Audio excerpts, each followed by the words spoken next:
Hey, Hannah, welcome. Thank you. Nice to meet you. Thanks for having me on the show today. So, Hannah, you are in Bristol in the UK, That is correct. Yeah, I am. and you work as a WordPress freelancer? I do. Yes. So I've been a WordPress freelancer for about 5 years. So I work entirely on my own, occasionally with agencies, but nearly always directly with clients, SMEs. So, we're going to be having a quick chat about environmental topics and how it interlinks with the WordPress work that you're doing and we're doing. If there's one quick takeaway that people can grab right at the beginning of the video, if there's one thing they can do if they don't watch any of the rest of this video, what would you recommend people do if they're interested in this topic? Well, I think actually there's two things. One thing is try and get all of your servers on renewable energy. And I know we'll end up talking loads more about that in a sec.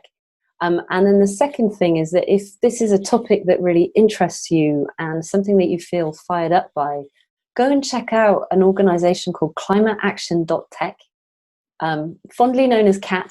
It's a community of about 2,500 people who work in tech and who are interested in environmentalism and sustainability. It's a really, really great community. One of its kind, the only one of its kind that I've come across. So I would definitely say become a member of CAT and you can learn loads in there as well. That's awesome, because when we were trying to find people to interview about this topic, there was a short list in the WordPress world of maybe 5, 6 people, and maybe 2 or 3 different companies. I didn't realize its network, CAT, Climate Action Tech, existed before. Yeah, it's not WordPress focused. It's technology focused. So that's digital, but also there's a lot of stuff around engineering, electricity generation. It's the broadest sense of technology. But there's a really great channel on there called Web Performance, Green Web Performance, which I hang out on quite a lot, and some really interesting discussions there, often about WordPress, about how people are looking to improve things from a coding side. But there's lots more to it than just coding, I think. Well, WordPress people like to brag about what an enormously large percentage of the internet runs on WordPress, and as a result, everything we do has a consequentially large impact. It really, really does. There was so Danny Van Kooten wrote it's a really short blog. Maybe it was earlier this year. So maybe some of the listeners might have heard of Danny. So he is the guy behind a Barricode, which creates like what's it called, Mailchimp plugin. And there's a couple of others. Have you heard of him, Steve? Yeah, it's got like 1 million installs. It's a really popular way to connect your WordPress site to your Mailchimp account. Absolutely. And he's also got another plugin that I'm a big fan of called Cocoa Analytics, which is just a really simple analytics program that you can plug into WordPress. Doesn't need GDPR compliance, which is obviously a big issue for us over here in the EU and Europe.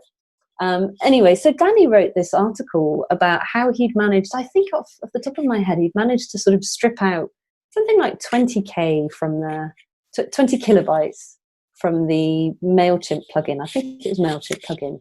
Yeah. And he sort of said, well, with the number of installs I have, and he did some rough calculations over the amount of carbon that got saved from doing that, the numbers were completely mental. Like, for someone like him working at scale, was a really great way of showing what an impact we can have from just taking 20 kilobytes out from a package or a plugin. Quite amazing.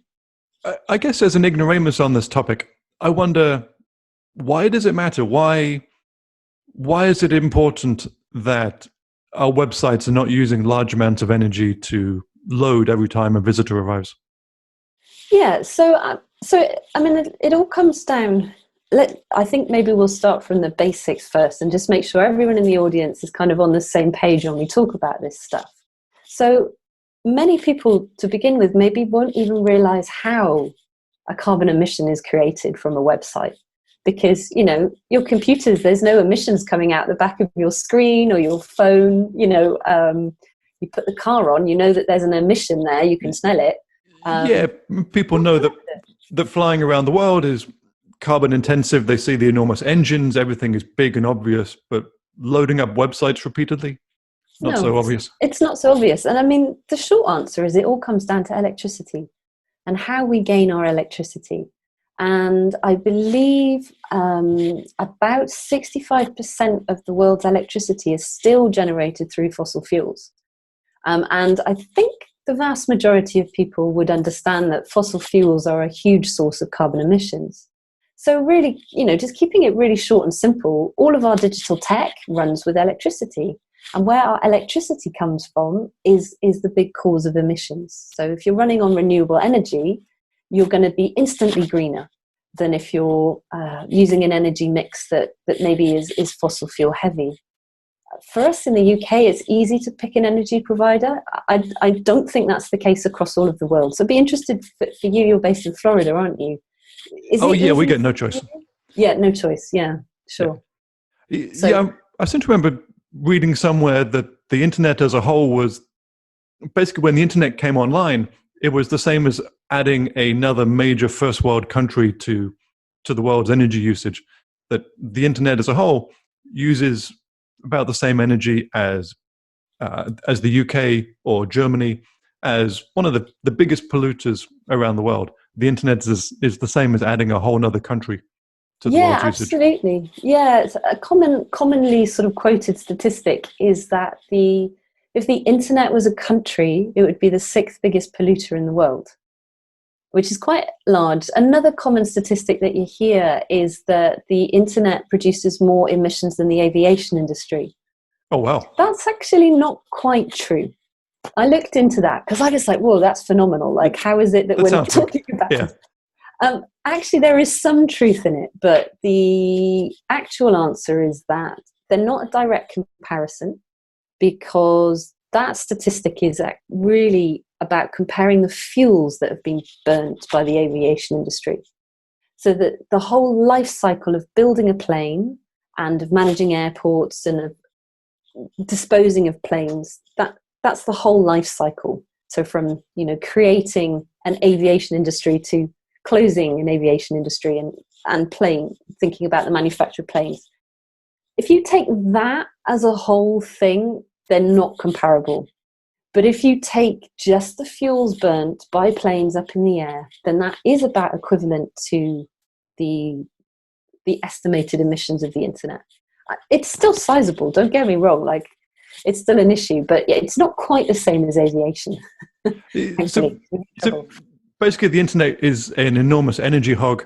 I think one of the most common ways I've seen this story mentioned in the media is often about Bitcoin, because Bitcoin often has these enormous needs these enormous server resources.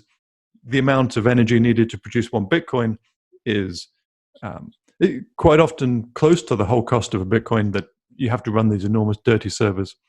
But it's not just running all the computational power to generate Bitcoins, but also to run servers for websites, to run apps. The whole industry itself is not nearly as clean as it could be. Absolutely. I mean, I think for me, as developers, we've actually become really wasteful. So the big topic in environmental movement is something called sustainability. And that's a word that means different things to different people, but at its core, it's about saying that we're not taking resources away today from tomorrow's generation. So we're able to live sustainably, and future generations that come behind us will be able to enjoy the resources and standard of living that we have today. And like right now, we're really not doing our future generations any favors at all. It's not cool, really, at all. And I think as a society and as developers, we've become very wasteful. We put way too much computation power against things. We generate way too many analytics. We generate way too much data. We generate videos that maybe people don't watch, or that get served at rates that are far faster and far greater than equipment can play them.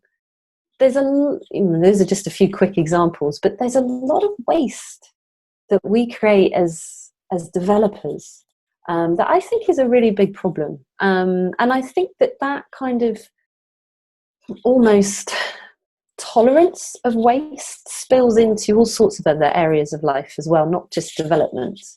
But yeah, that's the thing I'm really focused on and interested in. How does it impact you on a day-to-day level if you're thinking about these issues? I presume most of your agency, most of your freelance customers are not coming to you and saying, I specifically want an environmentally friendly site. It's something you may have to be doing in the background, perhaps, or maybe you talk with them about it, but it's not the initial selling point that brings the customer in the door. So how do you bring these thoughts, how do you bring this focus into your day-to-day work? Yeah, I think that's a really great question. I open the door to these conversations by talking about speed and performance. Because that's actually something every business cares about, and that most people seem to understand that a slow website is bad for business. So there's a big overlap there, that a fast, light website is an environmentally friendly website?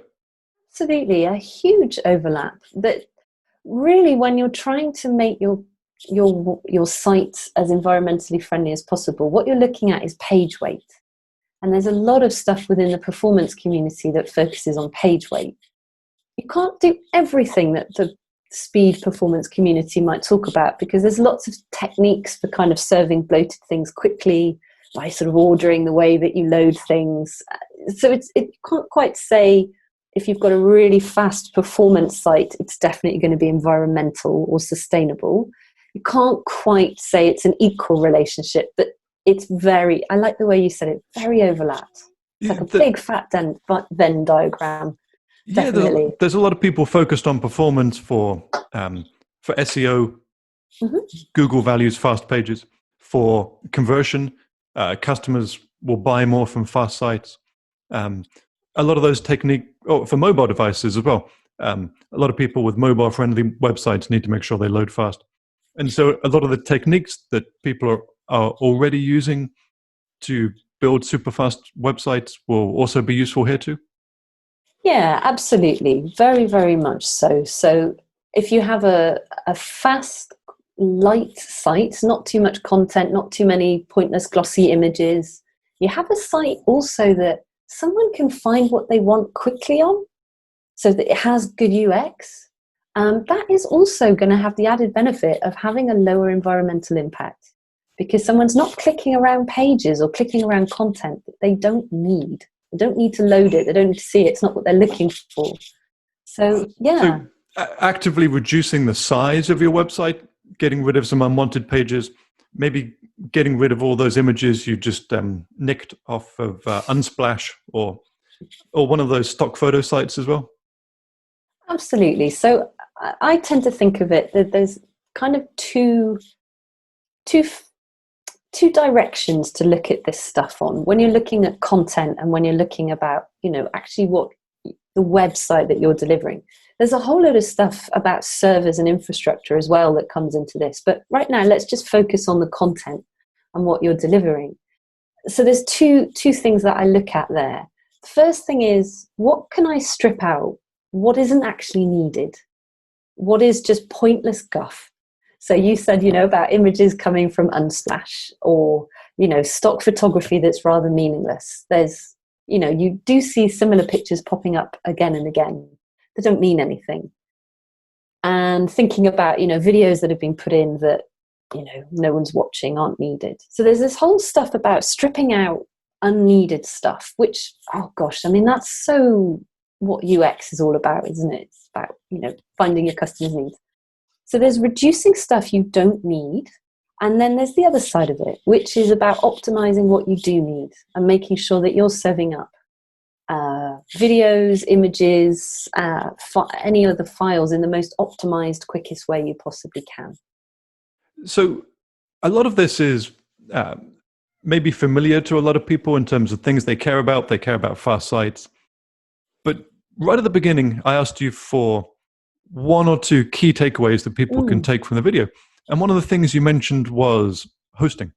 And that may be something that people haven't necessarily thought about. Can you talk us through that quickly? Why is the place you choose to host your website such an important part of this? Yeah, so when someone downloads a web page, there's kind of three key things or three key bits of infrastructure that your site is working its way through. You have the site, first of all, being loaded from a server somewhere, or a server responding to a request, preparing the information, and then initializing the sending. You have your website traveling through the network, so traveling through switches, routers, whatever. It's physically traveling from A to B. And then the last part you have is your site hitting a device, so a laptop, a phone, whatever. That first part of the process of your server running and preparing the information, saving the information, the estimates are that is around 40% of the energy consumption of you requesting to see that page. So if that server is running on renewable energy, you've just reduced your carbon emissions of your site by 40%. Bingo. Pretty much straight away. So there are some hosting companies that will actively source and run their servers on renewable energy. And there are some that are presumably driven by old-fashioned fossil fuel energy. Yeah. So an absolutely amazing resource is something called the Green Web Foundation. And the Green Web Foundation is a directory of hosting companies and VPS kind of companies that will run on renewable energy. And you can look that up by country. Off the top of my head, I'm not sure how many there are in the States, but there's absolutely tons in Europe that you can look at. So some companies have cottoned on to this really quickly. There are a few big hosting companies within the WordPress community that haven't yet, and I really, really hope they will, because I think this can make a really big difference for people. I'm not going to ask you to name and shame, but maybe I can flip the question. Are there any in the WordPress community which are really doing a good job of this? Yeah.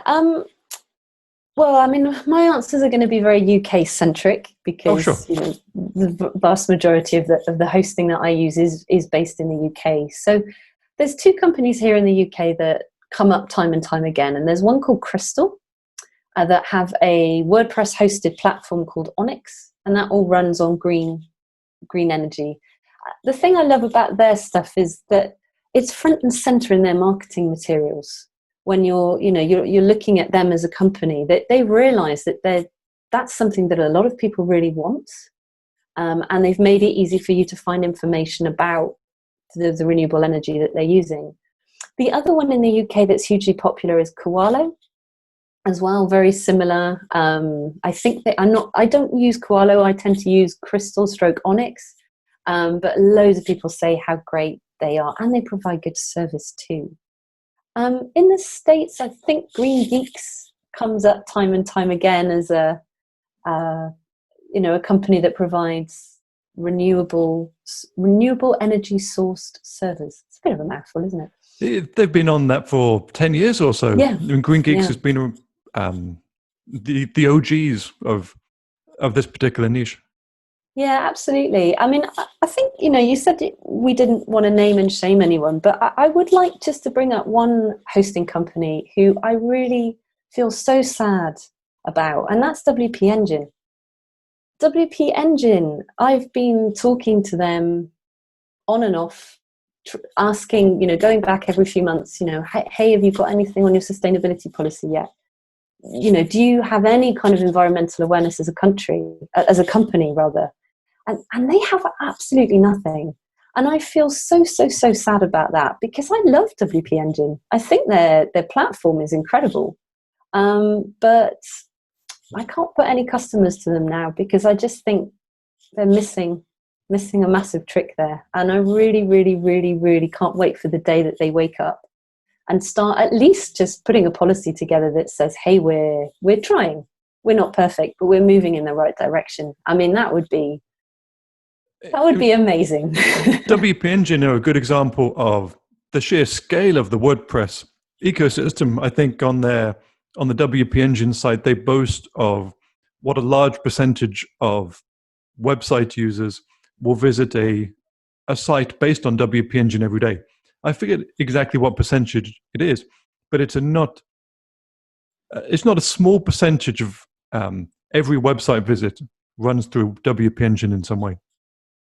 Yeah, absolutely. I mean, all the clients that I have, all the biggest clients that I have, I would have used to have always put them on WP Engine, because I do think, they're obviously not paying me for this because I'm also having a go at them at the same time, but I do really think their hosting is absolutely brilliant.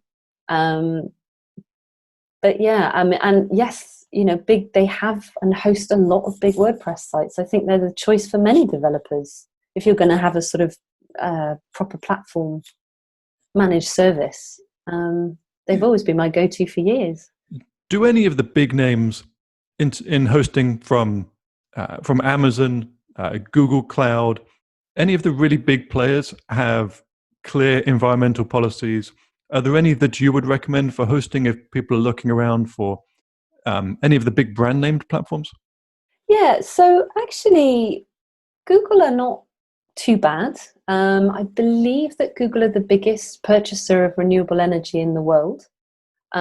They can't claim to directly power all their servers with renewable energy because, they're in the States and there are certain places where their centers can't actually get renewable energy at the moment. But what they're doing is offsetting. So by purchasing or creating energy in other places, they're kind of offsetting their use. So they're good. They have a really good sustainability policy, if anyone's interested in kind of reading about that. Amazon, I think off the top of my head, are a bit hit and miss. So in some places, because they're regional, aren't they, Amazon? So you can sort of pick a region to use as your hosting. So again, I think some of their regions are renewably sourced, some aren't, and it's a little bit harder to find out which, what's where. So the big players have actually been doing quite well at this and have been a big global push for change, actually, which is amazing. And I mean, it just goes to show how powerful tech is these days. We have so much influence. So one of the really proactive things we could do as agency owners is steer our customers towards hosting companies that care about these things, that put a lot of thought into these things, and perhaps away from those companies that don't, that we should vote with our dollars or pounds in terms of where we take our business? I think that's a really easy thing to do. I'd add to that, and I'd say that we can also use our power to petition big providers like WP Engine and say, hey, we're not choosing you because of X, or when are you going to get environmental policies, and ask questions. You don't have to be aggressive about it, but you can ask questions and express a need. Because I think if these big companies don't realize that they're losing business because of these issues, they'll be slower to change. And I think that that's a form of kind of making a difference too. I mean, one of the benefits of being in the WordPress community, even though it's so big, is that it is fairly small. I've had Jason, who's one of the founders of WP Engine, on one of our other podcasts before, had a nice chat with him. And so you're saying that one thing we could do practically is to talk with some of these people and say, hey, I want to give you my money. Here's my cash. I have some big customers with some big websites. Please let me give you the cash. All I'm asking is that you try and run on green energy to improve your policies in this area. Yeah, I mean, we're asking these companies to, I mean, in my mind, it's do the right thing. Like, we can't avoid climate change anymore. We can't brush it under the carpet. We can't say that it's not a real thing. I mean, before we started talking, you were telling me about how accepted it is in Florida that Florida's going to disappear. I mean, the storms that we're having in the UK in August can't be ignored. It's very visible in there. And I think, we're asking these tech companies to step up and do the right thing. It's no more than that. It's, kind of like the future of humanity. And I don't say that lightly, and I'm not one to exaggerate, but that is kind of what's at stake here. It's a running joke here in Florida. 20 years ahead, 2030, 2040, that'll be gone. Miami, it'll be underwater. Bring your snorkel. Even the people who are fairly conservative in Florida kind of take it as a given that big parts of the state are going to be underwater by the time my kids are grown, by the time another 20 years have gone by. Yeah, absolutely. I mean, it does seem like a kind of a big scary thing. How can little old me do something about this? How can I make a difference? And I ask myself that all the time. I'm a freelancer. I work on my own. I don't run a big agency or business. I don't have much influence. But what influence I do have, I try and use. I try and ask questions. I don't want to make people feel bad about stuff, because I think if you feel bad about things, you don't try. You're less likely to take action. But I do think, yeah, we can all make a difference, and especially within the tech community, where tech has such an influence over every aspect of people's lives. You know, if all developers started to talk to their clients about a sustainable website, first of all, people would be like, "Whoa, I had no idea that tech had an environmental impact." And then you start to snowball, and maybe you might help your clients think about other aspects of their business or maybe their life where they could make a difference. I'll be honest, I was definitely in that situation even a few months ago. And just talking with you today, I've suddenly realized that I had never even heard of an enormous group of tech-focused people who have their own community of thousands of people and their own active Slack channels. And to be honest, I'd put some of our sites on Google because I'd generally heard that their hosting was kind of green. But before talking with you, I had no clear idea of the true benefits of putting our sites on sustainably hosted websites. Yeah, I'm pretty ignorant, and I appreciate you helping me understand a bit more about this. Hey, it's a pleasure. It was only this time last year, maybe 18 months ago, that I was very much in your shoes. I've always been interested in the environment. I worked at the UK-based government department, the Environment Agency, for 8 years. I've always been interested in this stuff. But it's really recent for me to connect the dots on tech and climate. So you're not on your own there at all. I think lots of people will be in the same place as you. And I'm only ahead of you by a short way. Oh, yeah. And hopefully a few people watching this video will be in the same situation I was a couple of weeks ago and you were a few months ago. Yeah, absolutely. I mean, we all have to start somewhere, and we all have to start accepting that this is a problem, which is a hard thing to do, and then making the actions that we can. Sometimes making the slightly harder choices, but the right thing to do, and also generally leads to better websites. So it's kind of a no-brainer. Oh, yeah. All that stuff about the optimization of the websites has an enormous overlap with other things you can do to make your business and your customers successful. Absolutely. Very much so. So 2 key takeaways. 1, really care about where your website is hosted. Head over to the Green Web Foundation, do some research, and maybe if you see any of the big hosting guys around, any of the big hosting companies, give them a little prod and try and encourage them to move over, because as an industry, the WordPress industry is not doing very well right now. So number 1, look at your hosting seriously. And number 2, climateaction.tech is a great place to learn more if you're an ignoramus like me. Yeah, and if you want to meet people and be inspired by what other people are doing, then I think Climate Action Tech is an amazing resource. Yeah, cool. I think you've done that up really nicely. Well, thank you so much, Anna. It's a pleasure, Steve. Thank you for having me on, and I can't wait to see and listen to your other conversations around this, because I'm always keen to learn. I don't feel that I'm an expert. I just feel I'm a little bit further ahead than the majority. And I think it's wonderful to hear other people's viewpoints and hear about what other people have to say on this topic. I can't wait for all your other episodes.